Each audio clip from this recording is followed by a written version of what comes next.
Hey guys, thanks for tuning in to another video on ForgottenWeapons.com. I'm Ian McCollum, and I'm here today in Port Stanley in the Falklands by generous invitation of the Falkland Islands Defense Force. And today we're going to take a look at the Steyr AUG as used by the FIDF, because when they decided to follow the British and replace their 7.62 NATO caliber SLRs, or British pattern FALs, when they decided to replace those with a new 5.56 rifle, the Falkland Islands Defense Force chose the AUG. Much to the discontent of British MOD officials for the next 30 years, who would occasionally come down and see them here on parade with bullpup rifles that were not British L85s.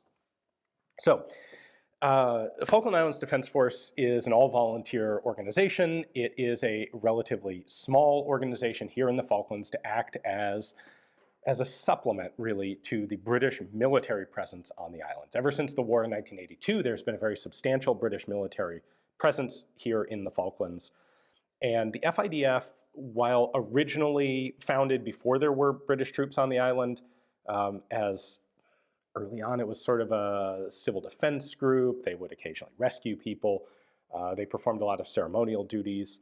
Today, they are sort of an auxiliary force to the British military. Now, the FIDF is not actually a part of the British military. They are directly governed by the Falkland Islands government, and that is why they don't have L85s. So, in the early 90s, late 80s, early 90s, when they start looking at replacing their 7.62 rifles, they did some testing of what was then relatively new British L85A1. And they found, as lots of British troops at the time were able to tell them, that rifle had significant drawbacks. It had a lot of problems. It had reliability issues. It had durability issues. It had all sorts of issues.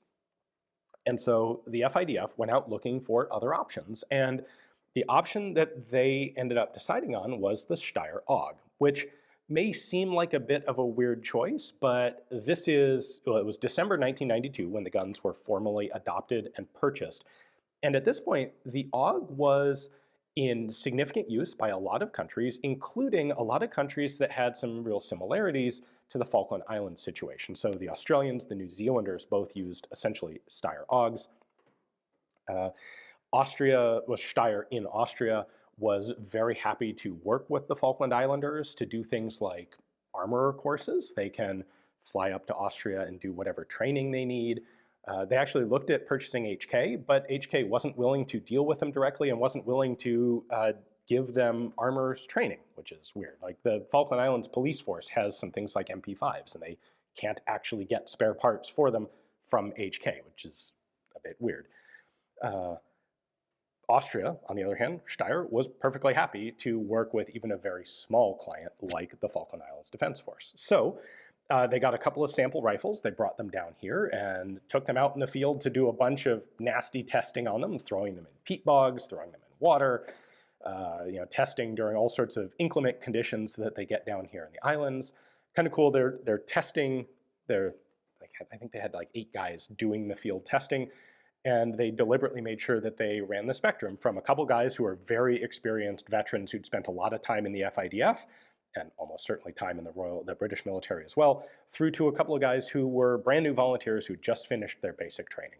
Give these rifles to them, have them go out, do shooting, do endurance testing, do field stripping. And the conclusion they came to was the Steyrs were durable, accurate, reliable, and just very easy to work with, and fulfilled all of the needs that the FIDF had. So in December 92, they formally adopted the gun, and they purchased about 160 of them total, which should give you an idea for the size of the FIDF. It is indeed a quite small organization. But they got the rifles in 3 different patterns.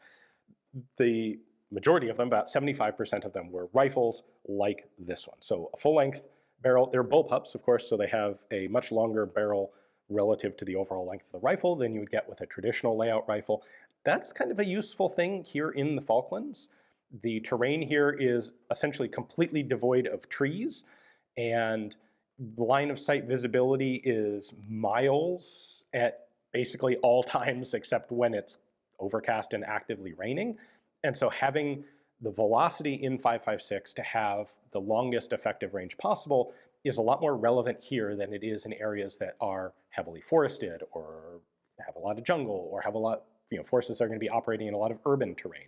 There is basically, well, there's one town in the Falklands, there's not much urban terrain, and there's no forest, there's no jungle. It is all wide open taiga, probably might be the best description of it. Anyway, the bullpup configuration works really well for them for that reason. They did buy a handful of left-handed rifles as well, so for the left-handed troopers, they could just swap out bolts and swap the receiver covers over and make rifles left-handed. In fact, this one is set up as a left-handed gun right now. So 75% rifles, those all had the standard AUG 3-power fixed magnification scope as their sighting system. They got about 15% carbines, exact same thing, but with a shorter barrel. Those were partly for use in vehicles. The FIDF has a number of kitted out Land Rovers that are pretty cool that they use to maneuver around the islands. And at that time, one of their missions was also armed fisheries defense, so essentially sort of Coast Guard roles. And the carbine version was a little more compact and a little more handy for use on shipboard operations. And then about 10% of the rifles they got in the LMG configuration. So the initial intention was that these guys were going to replace their FN mags as the squad automatic weapon. So 10% would be somewhere between probably about 15 of these. And these came originally outfitted with a separate rail on them and an Elcan scope, a 4x fixed power Elcan. Now, this wouldn't turn out to work very well for them, but before we talk about that, let's go ahead and take a closer look at a few of the other specific details of the FIDF's AUGs. All right, so in general, the FIDF AUGs are, well, they are the standard AUG. This one I have set up with the carbine barrel. As I said, this was comprised a small fraction of the guns that were purchased by the FIDF. Virtually all of them, 90% of them, when initially acquired, had the standard 3x optic here that has, some of them had the standard donut of death reticle. Some of them had a reticle with a set of crosshairs in it as well. It was just sort of a mixture there. These use 30-round magazines. They also had 42 rounders, which they used on the LSWs, but the rifles got 30s. The one somewhat unusual element here is the safety lever. So the standard AUG has a 2-position safety lever. White is for safe, and you push it through crossbolt style, and red is for fire. And then the semi versus full auto fire choice is done by the trigger. So a short pull like that is semi-auto, and a full pull all the way back gives you full auto. Well, FIDF were concerned that with some of their new recruits, they have a large rotating pool of relatively new recruits, and they were concerned that those guys would unintentionally fire full auto. So they actually had Steyr retrofit the guns with a 3-position selector. So there is now a middle position right here that is semi-auto only, and then you push it all the way through, and that enables the progressive full auto trigger to function as well. So that's a little bit unusual.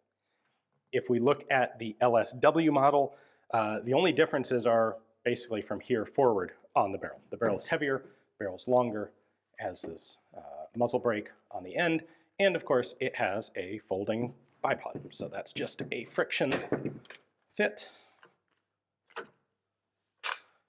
Snap the bipod up like so when not in use, and it does also extend. Push that and extend those legs down. Nice wide bipod feet that would be good for standing up off the top of the peat bogs out here. But the whole barrel can be replaced by just locking the bolt open and then pushing this lever in and rotate the barrel assembly and pull it out of the gun to be replaced with a short barrel if you prefer. For the LSWs, they originally came with this rail, to which they have bolted a piece of Picatinny rail, to which they have mounted the Elcan optic there. The Elcan has external BDC right there, and also an external windage adjustment on it. When they went to the SUSATs here, because of the different style of mounting position setup, the SUSAT required a longer adapter rail. It cantilevers a little bit farther off the back of the upper receiver.